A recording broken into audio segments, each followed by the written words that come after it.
तो नमस्कार दोस्तों, आज हम करेंगे part second, social legislation of 19th century. तो आज हम स्टार्ट करेंगे विडो रीमैरिज एक्ट 1856 से। ठीक है, क्या था विडो रीमैरिज एक्ट 1856? स्टार्ट करते हैं हम। फर्स्ट पॉइंट देखते हैं। The right of widows to remarriage was geniusly advocated by reformer like Ishwar Chandra Vidyasagar in Bengal. Bengal में विडो रीमैरिज के आइडिया को किसने सपोर्ट किया? ईश्वर चंद्र विद्यासागर ने। और कौन कौन थे वो reformers? Mister Malabari, poet Narmad, justice Ranade and K Natarajan इन बॉम्बे। और बाकी के ये रिफॉर्मर थे जिन्होंने आइडिया ऑफ विडो रीमैरिज को प्रमोट किया और सपोर्ट किया, ताकि क्योंकि विडोज को भी जो है जीने का हक है। ठीक है, जैसे कि सती प्रथा मानी जाती थी कि जो विडोज थी उन्हें अपने पति की चिता पर ही जलाया जाता था, लेकिन बहुत सारे जो जैसे ईश्वर चंद्र विद्यासागर जैसे बहुत सारे रिफॉर्मर्स आए, राजा राम मोहन जैसे बहुत सारे रिफॉर्मर्स आए जिन्होंने इसके खिलाफ आवाज उठाई और जो वुमेन्स हैं उनको राइट दिलाए कि उनको भी जीने का आपके इक्वली लाइक अदर्स। ठीक है, जैसे मैन जी रहे हैं वैसे वुमेन्स को भी राइट्स है इस देश में जीने का। ठीक है, all social reform groups made widow remarriage a prominent item in their program. The movement could not advance much due to the profound opposition of the people to the idea of widow remarriage. ठीक है, second part में क्या बता रहे हैं कि जो ये सोशल रिफॉर्म ग्रुप थे ये अपने जो इनके कोई भी प्रोग्राम या कैंपेन होता था तो उसमें जो एक बात जो वो रखते थे वो क्या होती थी? विडो रीमैरिज को प्रमोट करना। ठीक है, लेकिन ये जो विडो रीमैरिज को प्रमोट करना ये ज़्यादातर सक्सेस नहीं हो पाया। किस वजह से? क्योंकि जो लोग थे वो इसके खिलाफ बहुत ज़्यादा विरोध कर रहे थे विडो रीमैरिज का। ठीक है, लोगों का मानना था कि विडो रीमैरिज जो है सही नहीं है, क्योंकि ऐसे कंजर्वेटिव लोग हर जगह होते हैं। जहाँ वो तो अच्छे लोग होते हैं वहाँ पे कुछ ऐसे लोग भी होते हैं जो अच्छे आइडियाज़ को सपोर्ट नहीं करते। The Brahmin community debated the idea of widow remarriage and popularized it among the Brahmins. और ब्राह्मण कम्युनिटी ने क्या किया? इस आइडिया पे क्या डिबेट करना शुरू की और इसे पॉपुलराइज किया अमंग ब्राह्मण्स की जो विडो रीमैरिज है वो क्या है? इलीगल है। ठीक है, सही नहीं है। लेकिन Vidyasagar dug up old Sanskrit references and proved that Vedic text sanctioned widow remarriage. लेकिन जो विद्यासागर थे बहुत ही महान शख्सियत थे, बहुत ही नॉलेजेबल पर्सन थे, इंटेलेक्चुअल पर्सन थे। तो उन्होंने जो है संस्कृत में से ही उन्हें क्या प्रमाण दिए कि जो वैदिक टेक्स्ट्स हैं वो क्या सैंक्शन करते हैं विडो रीमैरिज, कि विडो रीमैरिज लीगल है। ठीक है, he sent petition signed by 987 person to the government of India urging it for legislative action. ठीक है, कौन? ईश्वर चंद्र विद्यासागर जी ने क्या पिटीशन साइन करवाई? किससे? 987 लोगों से, और गवर्नमेंट ऑफ इंडिया को सेंड की, यानी ब्रिटिश सरकार को सेंड की कि इस पे कोई ना कोई लेजिस्लेटिव एक्शन होना चाहिए। ठीक है, इस जो इलीगल प्रैक्टिस पे कोई ना कोई लेजिस्लेटिव एक्शन होना चाहिए जो कि विडो की रीमैरिज पे विरोध कर रहे हैं। His efforts paid off when the Hindu Women Remarriage Act 1856 legalized widow remarriage and declared the children from such marriages as legitimate. ठीक है, तो जो राजा ईश्वर चंद्र विद्यासागर जी के जो एफर्ट्स थे वो रंग लाए और 1856 को क्या हुआ कि हिंदू विडो रीमैरिज एक्ट पास हुआ, जिसमें कि विडोज़ को हक मिला कि वो रीमैरिज कर सकती हैं, जो चाहेंगी दोबारा शादी करना वो कर सकती हैं लीगली। ठीक है, उन्हें कोई नहीं रोक सकता। ठीक है, उसे एक लीगल लॉ बना लिया किसने? ब्रिटिश सरकार ने। ठीक है, नेक्स्ट पॉइंट देखते हैं। In western India professor D के कारवा took up the cause of widow remarriage and devoted his life for the upliftment of Hindu widows and become the secretary of the Widows Remarriage Association. ठीक है, western India में professor D के कारवा जो क्या उन्होंने कमांड संभाली किसकी? विडो रीमैरिज को प्रमोट करने की, और अपनी होल लाइफ डिवोट कर ली हिंदू विडोज़ को अपलिफ्टमेंट करने के लिए। और वो उसके बाद जो है secretary of widows remarriage association भी बने। ठीक है, अब देखते हैं हम next, abolition of polygamy. Polygamy में क्या होता है?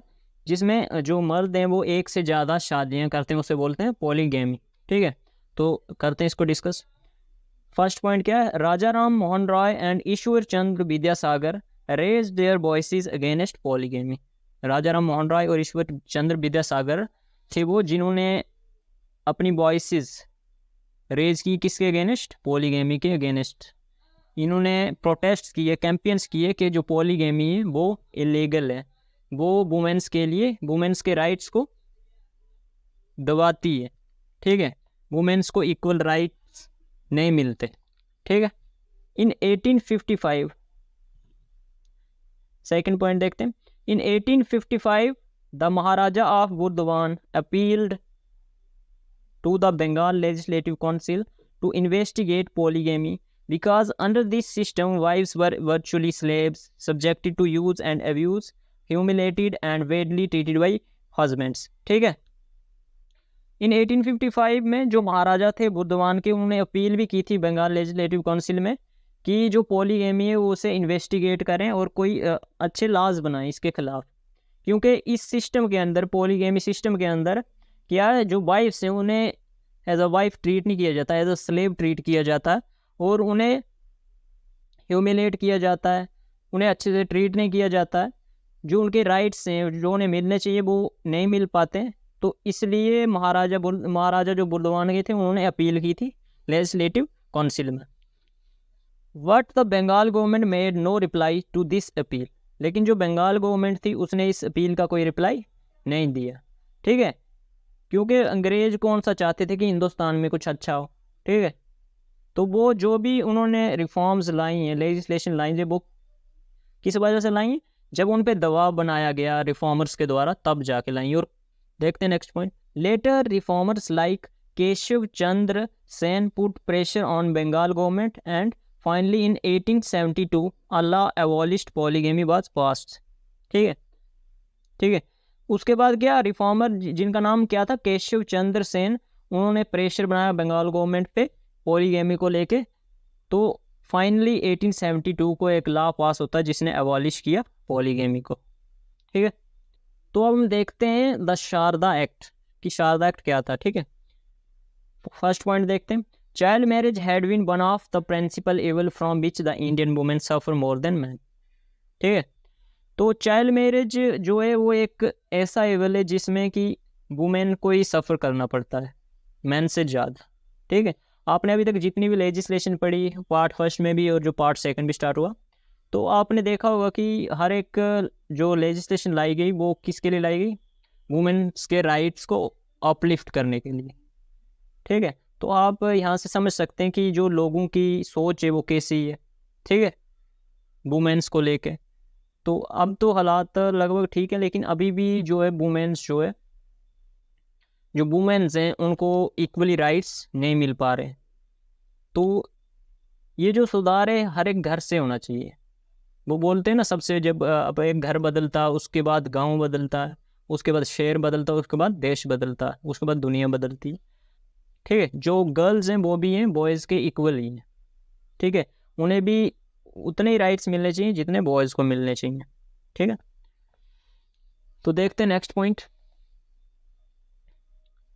Due to the efforts of Ishwar Chandra Vidyasagar the act of 1860 was passed raising the age of consent to 10, ठीक है। किसके, ईश्वर चंद्र विद्यासागर के एफर्ट्स से 1860 में एक जो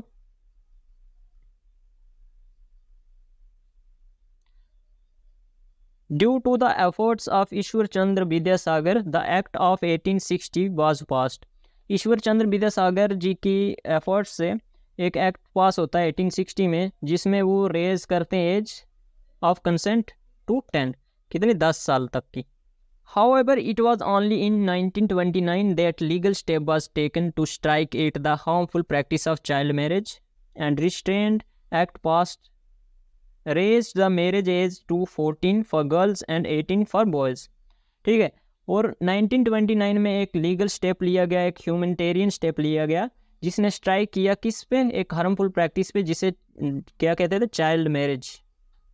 और रिस्ट्रेंट एक्ट पास किया जिसमें ये बताया गया कि गर्ल्स की जो शादी की एज होनी चाहिए, मैरिज की एज होनी चाहिए, वो कितनी होनी चाहिए, 14 की गर्ल होगी तभी वो शादी कर सकती है। और बॉयज़ की एज कितनी होनी चाहिए, 18। ठीक है। उसके बाद next point, in 1927 Harbilas Sarda introduced a bill before the legislature to regulate marriage among Hindus. So this act popularly known as Sarda act. 1927 में हर्बिलस शारदा ने जो है इंट्रोड्यूस किया था बिल लेजिस्लेचर में कि जो हिंदूज में जो मैरिज, चाइल्ड मैरिज है, उसे रेगुलेट किया जाए। उसके रिगार्डिंग जो है एक एक्ट पास हुआ और उसे पॉपुलरली जाना जाता है शारदा एक्ट के नाम से। तो इसी वजह से इस एक्ट का नाम क्या पड़ा, शारदा एक्ट। ठीक है। तो ये मैंने कुछ पॉइंट्स डिस्कस किए हैं shortly according to question, according to notes, जितनी आपको ज़रूरत है। अगर ऐसे डिस्कस करना हो तो बहुत एक अलग से वीडियो हम बना सकते हैं। ठीक है। आप कमेंट कर सकते हो जिस पे आपको डिटेल्ड वीडियो चाहिए हो, तो आप कमेंट में बता सकते हो। तो अब देखते हैं हम नेक्स्ट। तो अब हमारी ये नेक्स्ट लेजिस्लेशन वो है बैन ऑन देवदासी कस्टम्स। ठीक है। तो देखते हैं हम क्या था devadasi custom. First point, the devadasi system was an ancient practice in India where young girls were married to deities in temples. ठीक है। देवदासी जो था एक एंशियंट प्रैक्टिस थी हिंदुस्तान में, जहाँ पे जो यंग गर्ल्स थी उन्हें मैरी किया जाता था डाइटीज के साथ।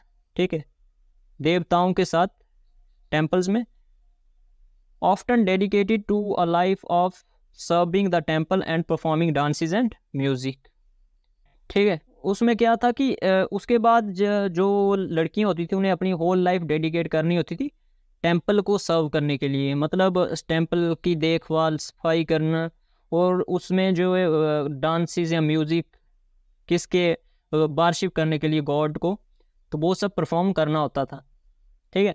ये जो ट्रेडिशन था देवदासी कस्टम, ये बहुत ही मतलब पवित्र माना जाता था। ठीक है, एंशियंट टाइम में।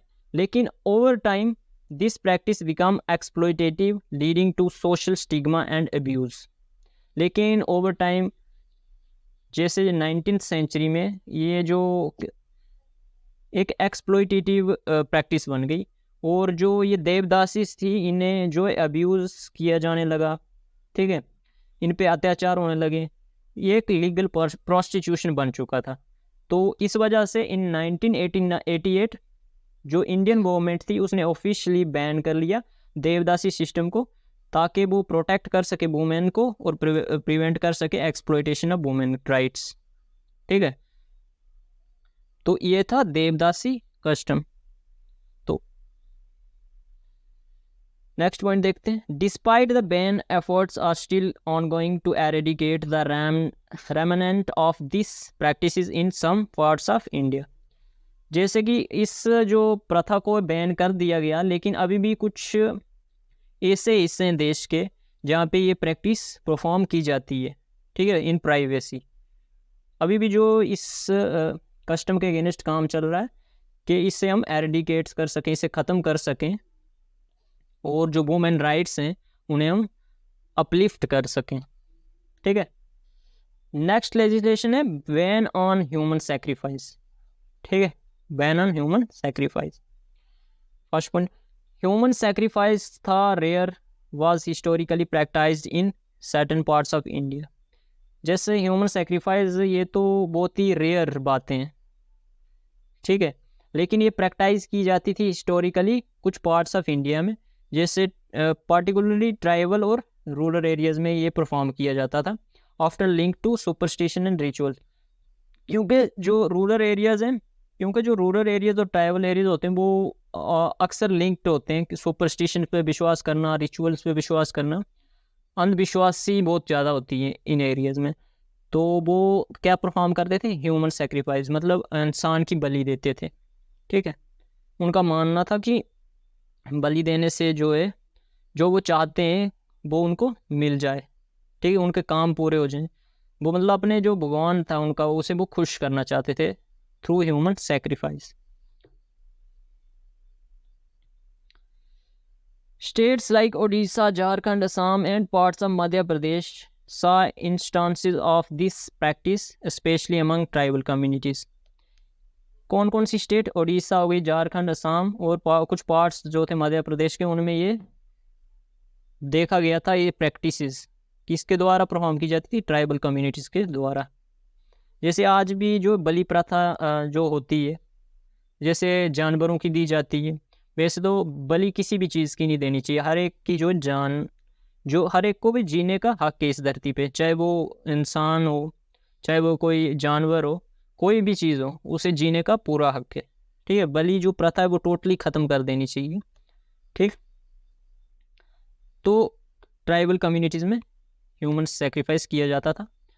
तो British colonial authorities criminalised the practice under the Indian penal code of 1860। तो 1860 में अंडर इंडियन पेनल कोड इस प्रैक्टिस को क्रिमिनलाइज्ड, इलीगल ठहराया गया और इसे इक्विवेलेंट किसके बराबर माना गया? मर्डर के बराबर माना गया और इसे टोटली बंद करवाया गया। तो अब हम देखते हैं last legislation, education of women. ठीक है, स्टार्ट करते हैं। First point, Hindu society in 19th century suffered from false religious illusion that Hindu scriptures didn't sanction female education, that education of girls would bring wrath of God and they would become widows। जैसे कि हर एक society में कुछ अच्छे लोग होते हैं और कुछ कंजर्वेटिव घटिया लोग भी होते हैं, जो कि उनकी कुछ अलग ही सोच होती है। और वैसे लोगों का मानना था कि जो फीमेल है, जो फीमेल की एजुकेशन है, वो हमारे जो हिंदू स्क्रिप्चर्स हैं वो अलो नहीं करते, क्योंकि जो एजुकेशन ऑफ गर्ल है वो क्या लाती है? गॉड्स का, भगवान का प्रकोप लाती है, क्रोध लाती है, जिस वजह से वो क्या हो सकती हैं? विडोज हो सकती हैं, उनके पति मर सकते हैं। ठीक है, तो ये कहना था उस टाइम की सोसाइटी का। सेकंड पॉइंट देखते हैं, the Christian missionaries whatever their motive were the first to set up the Calcutta Female Juvenile Society in 1819। जो क्रिश्चियन मिशनरीज थे उनका कोई भी मोटिव हो, लेकिन वो सबसे पहले थे जिन्होंने कलकत्ता में फीमेल जुवेनाइल सोसाइटी 1819 में सेटअप की। ठीक है, जुवेनाइल का मतलब होता है youthful. J.E.D. Bithorn, president of the council of education, will always remembered with respect. Respect से उनका नाम लिया जाएगा क्योंकि इन्होंने 1849 में क्या फाउंड किया था? गर्ल्स स्कूल इन कलकत्ता। इन 1849 ही फाउंडेड अ गर्ल्स स्कूल इन कलकत्ता। देखते हैं next point, Ishwar Chandra Vidyasagar also did a lot in popularising the cause of female education. ठीक है, इन्होंने भी बहुत ज़्यादा कोशिश की, बहुत ज़्यादा कैंपेन्स किए, किसको प्रमोट करने के लिए? फीमेल एजुकेशन को प्रमोट करने के लिए। And was associated with no less than 35 girls school in Bengal. ठीक है, और इन्होंने एसोसिएटेड थे कितने? 35 गर्ल्स स्कूल जो बंगाल में बनाए गए। ठीक है, वो किसकी वजह से बने? ईश्वर चंद्र विद्यासागर की मेहनत से बने। तो जो इन्होंने अपनी पूरी लाइफ डिवोट कर ली थी सोशल रिफॉर्म्स के लिए, ताकि जो हमारी सोसाइटी है वो एक अच्छी राह पे चले, जहाँ पे हर एक को इक्वल राइट्स मिले, जस्टिस मिले। तो देखते हैं अब हम next point, Elphinstone Institute became the spearhead of the movement for women education and founded Student Literary and Scientific Society। जो एल्फिनस्टोन इंस्टीट्यूट था, तो उन्होंने क्या एक स्टार्ट किया? कौन सी सोसाइटी स्टार्ट की? Student literary and scientific society, जिन्होंने बहुत ही अहम रोल अदा किया वुमेन एजुकेशन को प्रमोट करने में और सपोर्ट करने में। इन्होंने बहुत ज़्यादा पॉपुलराइज किया वुमेन एजुकेशन को। ठीक है, उन्होंने स्प्रेड की अवेयरनेस रिगार्डिंग वुमेन एजुकेशन की।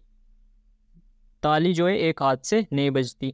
अगर जो सोसाइटी है, जो देश है, अगर उसमें डेवलपमेंट चाहिए तो जितनी डेवलपमेंट मैन की होनी चाहिए उतनी वुमेन्स की भी होनी चाहिए, तब जाके जो हमारी सोसाइटी है, जो हमारा देश है, वो आगे बढ़ेगा।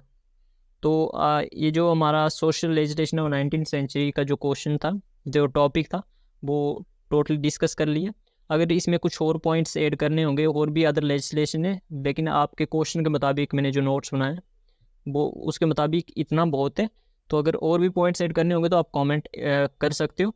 और वीडियो अगर अच्छी लगी हो, नोट्स अच्छे लगे हो, तो लाइक, कमेंट, शेयर और सब्सक्राइब ज़रूर करना, क्योंकि नोट्स बनाने में बड़ी मेहनत लगती है। अगर अच्छा लग रहा हो तो शेयर, सब्सक्राइब ज़रूर करें। शुक्रिया।